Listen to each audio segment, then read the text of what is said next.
Kalikapur railway ব্রিজের পাশে টেনে কাটা পড়ে অজ্ঞাত যুবকের মৃত্যু।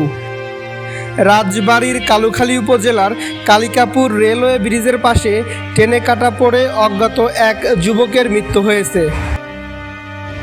আজ 15 ফেব্রুয়ারি বিকাল 4টায় কালিকাপুর রেলওয়ে ব্রিজের পাশে পাংশা পৌরসভার সত্যজিৎপুর গ্রামে এই দুর্ঘটনা ঘটে।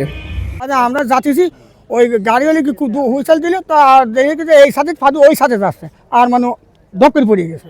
এই খুলনার মেল ট্রেন ছিল, 3টার গাড়ি পাংশায় ওরা ঠেকায়। তখন খুলনা যে ট্রেন ঢাকায় যায় না, ঢাকা থেকে ফেরার পথে এই ঘটনা ঘটে। সিনেমা যাচ্ছে, সিনেমার মধ্যে পরিবেশ নেই।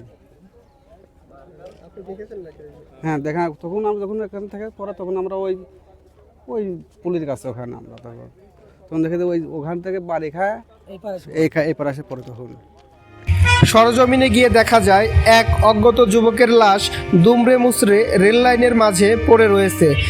যুবকের মুখ ও মাথা থেতিয়ে যাওয়াতে প্রাথমিকভাবে তার পরিচয় শনাক্ত করা যায়নি। এ বিষয়ে রাজবাড়ী রেলওয়ে থানার তদন্তকারী এসআই সৈয়দ ফরহাদ আলী বলেন, আমরা খবর পাই কালুখালী উপজেলা এবং পাংশা উপজেলার মাঝখানে পাংশা উপজেলার মধ্যে টেনে কাটা পড়ে এক যুবকের মৃত্যু হয়েছে। যুবকের নাম ও পরিচয় এখনও শনাক্ত করা যায়নি।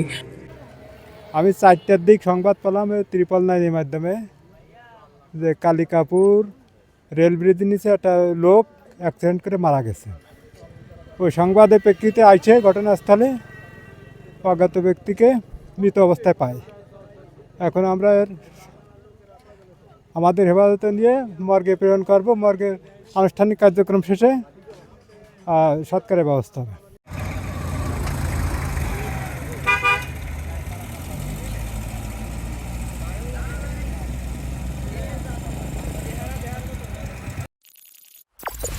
কালুখালী টুডে, শিকড়ের টানে মাতৃভূমির প্রাণে।